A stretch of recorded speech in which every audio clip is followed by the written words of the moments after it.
Well, today was a crazy turn of events. I got a new project car. It's a 1969 Buick Skylark. And in the middle of trying to get all the money to buy the car, I left the key to my Jeep over there on the roof of it, and the key flew off as soon as I started driving to the bank. But I didn't shut the Jeep off for about 6 hours and was able to drive it over 40 miles back home after picking up my new project car. It was a 1969 Buick Skylark Custom. This has been parked since 2002, I believe. Hasn't been on the road since 2002. It's a power brake, power lock, air conditioning car. All complete. Pretty cool. Doors are nice and solid. Has a little rust. Some scaling on the frame from sitting. But it's all complete.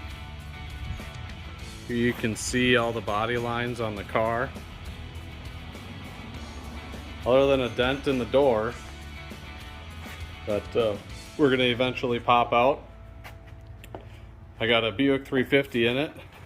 It's the 4-barrel. This is a 280 horsepower and 375 foot-pounds of torque back in the day. So I'm going to try and pull the motor and take it all apart and see what it might need. But yeah, my new restoration project, my first classic car. Well, day 2 of owning my 69 Buick Skylark, and so far it's been pretty cool. Last night I dug into the engine coating a little bit more, and on the intake manifold I found the casting number, which was the kind of higher performance Buick 4-barrel 350 engine that has 280 horsepower and 375 foot-pounds of torque. It doesn't have that right now, obviously, since the engine's completely locked up. But I did look up the block casting number, which is right beneath this bolt in that little pocket right there. And it is an RP engine, so it would be really cool to end up being able to rebuild this engine. It would be a lot cheaper and easier than doing an LS swap, which was my starting plan. The vinyl top is in kind of rough shape, but honestly I'm probably just gonna epoxy the cracks and drive it as is. I mean, this car is really straight. I'm about to pull the valve cover off and dig into this engine a little bit more and see what we can come up with. Oh. Well, valve cover number 1 is off. You can see all the rust on the push rods. Oof, this thing stinks. I don't think there's any oil in it, actually. I really hope I'll be able to save this poor old girl.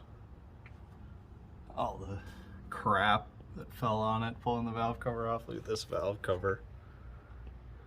It's pretty much, I don't even know what that is, but it stinks. It smells so bad. Yikes. So I got it up on jack stands, and after checking the dipstick, this engine is completely overfilled with I don't know what. It doesn't smell like oil, it doesn't smell like water. I don't even know what it's filled with. Oh sweet, I guessed right. Let's see if I can even get this drain plug out. There we go. And it smells so bad. It smells like, yep, rusty old water. That's what it smells like. Surprisingly, the frame is intact on this thing. This car does have rust back by the trunk. This oil pan looks like it's been inside of a lake. Let's see how fast my reaction time is. Oh, what is this, Johnny? Oh my gosh, I think it's all water. Yep, that's water.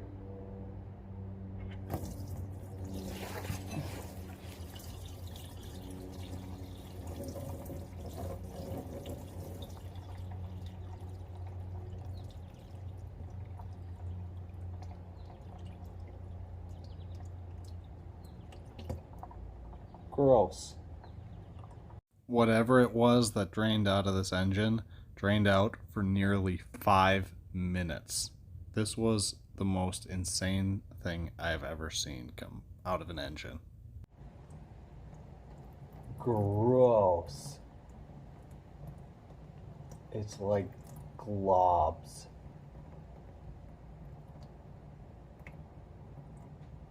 That is actual chunks of, I don't even know what. Gross. Oh my gosh. It's coming out in chunks. Chunks of something. Oh!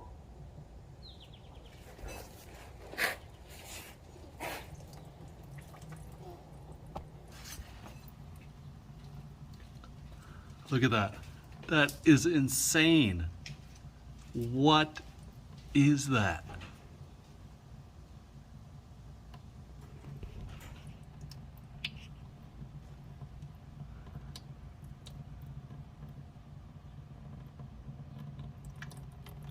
Oh, that's so bad. Well, the previous owner was definitely right. The engine was definitely locked up. He definitely tried a whole bunch of stuff that probably was just sitting on top of oil and water, judging from what drained out of this thing. So now I'm sure you guys are wondering, oh, what's Bernie gonna try now? Because I'm full of good ideas. Marvel Mystery Oil. So I filled the engine up with some oil since I'm, by the book. It's got about 3 quarts in it right now, and I'm gonna dribble some mystery oil in the cylinders and across the rockers and the valve train. And yeah. So let me just give you a little backstory on how this weekend really went. My brother and my 2 young boys and I went to go look at this 1969 Buick Skylark I found on Facebook. It was sitting on railroad ties about 2.5 feet off the ground in this guy's backyard. I looked over the car. We definitely, confirmed that the engine was completely seized up. I couldn't get it to budge at all. So we agreed on a price, and on my way to go to the bank, I forget my fob key on the roof of the Jeep, and I pulled out onto the freeway, and it flew off and shattered all over the road. So I called the Jeep dealer immediately, and they said, yeah, you have about 20 miles, and then it's just going to randomly shut off. Turns out they were wrong. All I had to do was just keep it running. Can't shut it off. So it ran for about 6 to 8 hours. We get the cash, we get back, my dad shows up and picked the boys up because I'm kind of having like a mental breakdown. We're counting the cash, and I realize that I'm $3 short because I bought a Gatorade the night before. So the guy gives me kind of a look, and he was like, yeah, it's fine. And then we waited for 6 hours for a tow truck to show up because the towing company that we dispatched, or called to dispatch, never showed. We get the car home. I thought the tow truck driver might be stealing my new car because he drove so fast I couldn't keep up with him. And then I immediately pop a brake line. The whole sludge engine deal kind of happens. And then, yeah, this happens next. So we went out shopping for a TV, my family and I. I get home, my entire garage is full of gas. The whole bottom side of the car is all gas. That is the drain pan that was sitting under the car. There's a new one because the tank sprung a freaking hole in it. The entire garage is soaked with old gas. You've got to be kidding me. We were gone for an hour and a half. And the garage is absolutely trashed with gas. How am I supposed, what? I don't even, my gosh. This is insane. I even took a screwdriver and poked up there. Now I made the hole even bigger because I can't believe it. Oh my gosh. So it was crazy. From about 4 p.m. that night until 10 o'clock, all I did was sweep and scrub the floor, and it eventually all dried up. I'm super excited about this project.